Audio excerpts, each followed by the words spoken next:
के कार्य ज्यादा हैं, अगर आप अलगाइज से आते हैं तो आपको कम सीटें मिलेंगी, लेकिन अगर आप इंडिविजुअल लड़ेंगे तो आपको ज्यादा। देखिए जो भी है, देखिए निर्णय तो आखिर 24 घंटे के बाद में लेना ही है, मगर महायुति के माध्यम से अगर राज्य में होता है तो हम यही सोचेंगे कि महायुति के माध्यम से ही लड़ाई होनी चाहिए। सबसे पहले मैं यही आपसे कहना चाहता हूं कि राज्य में 29 महानगर पालिका है और सब जगह पे महायुति हो, ऐसे वरिष्ठ सब प्रमुख नेताओं की ख्वाहिश थी और उस हिसाब से हम लोग सभी जगह पे चर्चा कर रहे हैं। मैं जहाँ का संपर्क मंत्री हूँ सोलापुर, वहाँ पे युति की चर्चा चल रही है। मैं संपर्क मंत्री हूँ वसई विरार का, वहाँ की युति की चर्चा अंतिम हो गई है।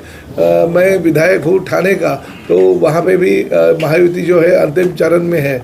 मगर मीरा भाईंदर शहर में जिस क्षेत्र का मैं विधायक हूँ वो चर्चा आगे बढ़ नहीं रही थी, तो भारतीय जनता पार्टी के नेता और प्रदेश अध्यक्ष रविंद्र चौहान जी ने एक पत्रक निकाला। उन्होंने 3 लोगों की समिति बिठाई थी और समिति के माध्यम से हमने चर्चा के लिए शुरुआत करने के लिए मैंने फ़ोन किया, तो फ़ोन आदरणीय नरेंद्र मेहता जी ने उठाया नहीं। फिर मैंने रविंद्र चौहान जी को फ़ोन किया, तो रविंद्र चौहान जी ने बोला आपकी क्या मांग है? तो मैंने बोला कि जैसे ठाणा में है वो भाई उसी तरह से यहाँ पे होना चाहिए, ऐसी मेरी मांग है। तो उन्होंने बोला उसके लिए तो वो तैयार नहीं है। मैंने बोला अगर आप राज्य स्तरीय नेता हो तो उनको समझाना चाहिए। अगर ठाणे के शिवसेना के नेता अगर मानते हैं तो मीरा भाईंदर के भारतीय जनता पार्टी के नेताओं ने मानना चाहिए। और इस तरह से उन्होंने फिर शायद उनको फ़ोन किया रहेगा, तो मुझे फ़ोन आया और बोले कि ठीक है आप बोलिए कभी मिलना है। तो मैं बोला चलो मुझे बताइए शाम को, कभी भी मैं आ जाता हूँ मीरा भाईंदर। तो उन्होंने बोला कि 5-10 मिनट में बोलता हूँ, मगर उन्होंने मुझे बताया नहीं। डायरेक्ट कुछ प्रेस कॉन्फ्रेंस आपके पास ली और कुछ शर्तें उन्होंने रखी थी। तो पहली शर्त थी कि जो शिवार गार्डन है वो हमें दे दो। भाई वो तो शिवार गार्डन किसका है, क्या है, कौन चलाता है, ये तो मुझे पता नहीं।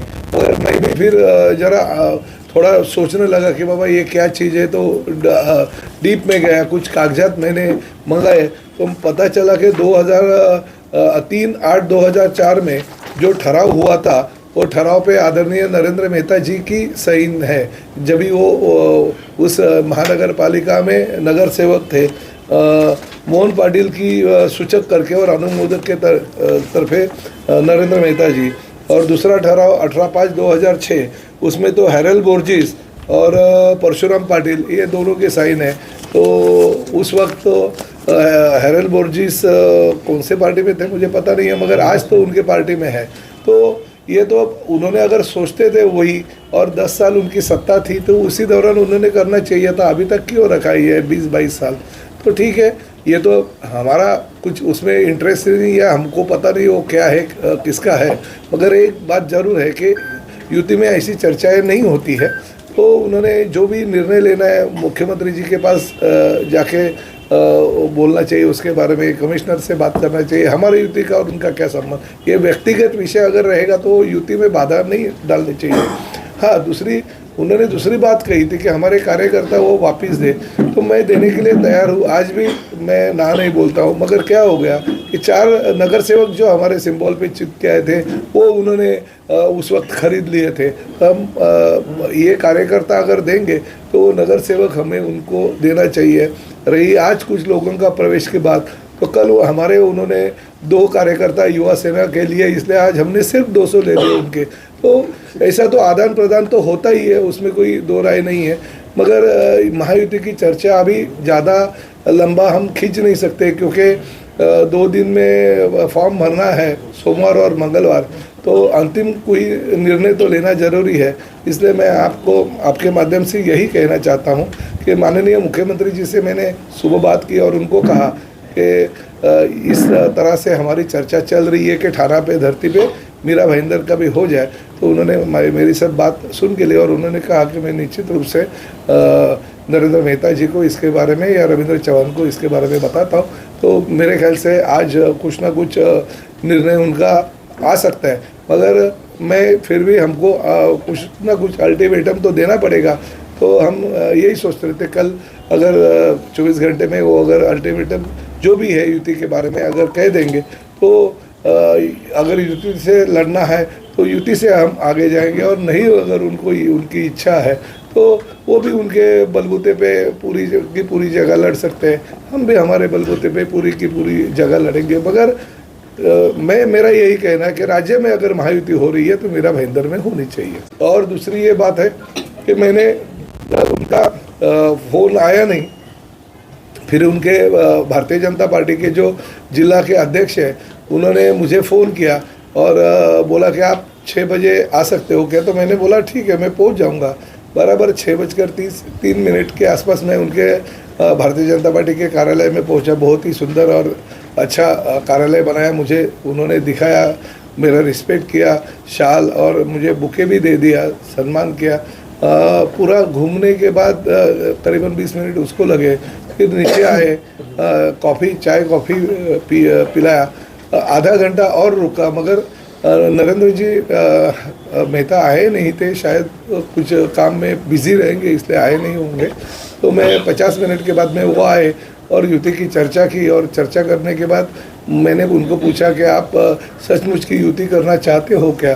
तो उन्होंने कहा कि देखिए ये भारतीय जनता पार्टी अभी दिन ब दिन बड़ा पार्टी बनने जा रहा है, क्योंकि 2017 में जो वोटर थे 5,13,000 थे और आज 8 लाख से ज़्यादा वोटर बढ़ गए, यानी 3 लाख के वोटर बढ़ गए ये 8 सालों में। तो ज़्यादातर ये जो वोटर है हमारे पार्टी को मानने वाले हैं। हालांकि उनको भी 2024 में आपको तो पता है 2017 में ये वोटर बढ़े, मगर 2019 में वो भारतीय जनता पार्टी के टिकट पे सिंबल पे लड़ने गए थे और वो पराजित हो गए। एक अपक्ष कैंडिडेट उनके सामने आई, मगर मैं 83,000 से मेरे कॉन्स्टिट्यूंसी में जीता था, यानी मुझे मेरा शिवसेना का वोट शेयरिंग ज़्यादा था। और साथ ही में 2025 में वो जीते, मगर मेरा जो मार्जिन था वो 1,08,000 का था। तो वोट किसके बढ़े, शिवसेना के बढ़े या भारतीय जनता पार्टी के बढ़े, ये तो अभी वोटर ही बताएंगे। मगर मैंने उनको यही कहा कि अगर आपको युति करनी है तो किस तरह से करेंगे?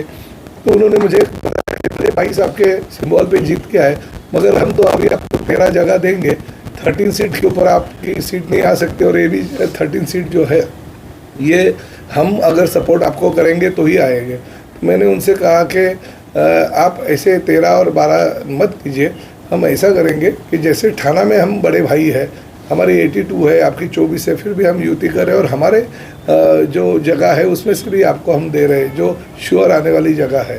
तो उसी तरह से आप हमें दीजिए मीरा भाईंदर में 22 हमारी जो सीटें हैं वो, और हर पैनल में एक एक, या ठीक है थोड़ा बहुत इधर उधर करके।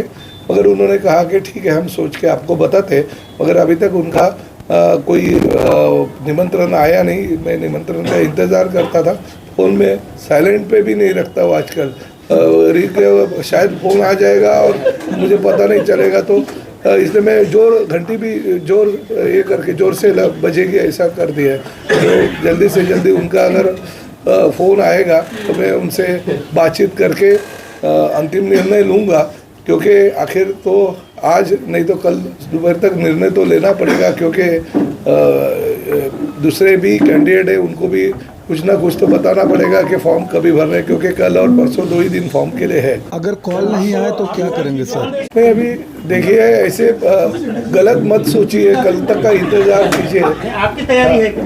नहीं, तैयारी तो भाई देखिए, तैयारी तो देवेंद्र शेलेकर की भी 95 जगह पे है, तो ऐसी तैयारी तो सब पार्टी को करनी पड़ती है, आखिर सबकी राष्ट्रीय। कल एक मंच से जैन मुनि नरेंद्र मेहता पे काफ़ी टारगेट किए जा रहे थे। का जो मंच था वो मेरा मंच नहीं था। पहली तो बात ये धर्म सभा थी, और धर्म सभा के लिए आदरणीय गुरुवर्य पंडित प्रदीप मिश्रा जी आए थे, और उनको मिलने के लिए सभी देश के अलग अलग धर्मगुरु आके उनको मिले। उसमें नीलेश चंद्र मुनि जी भी थे, तो सब लोग आते। हमने किसी को आमंत्रण दिया नहीं, तो उनकी जो भाषा रहेगी वो मैं तो सुना नहीं, आप उसे मानते हुए जो भी उन्होंने बोला रहेगा मुझे पता है। आखिर वो जैन मुनि है, पिछले बार भी जैन मुनि आए थे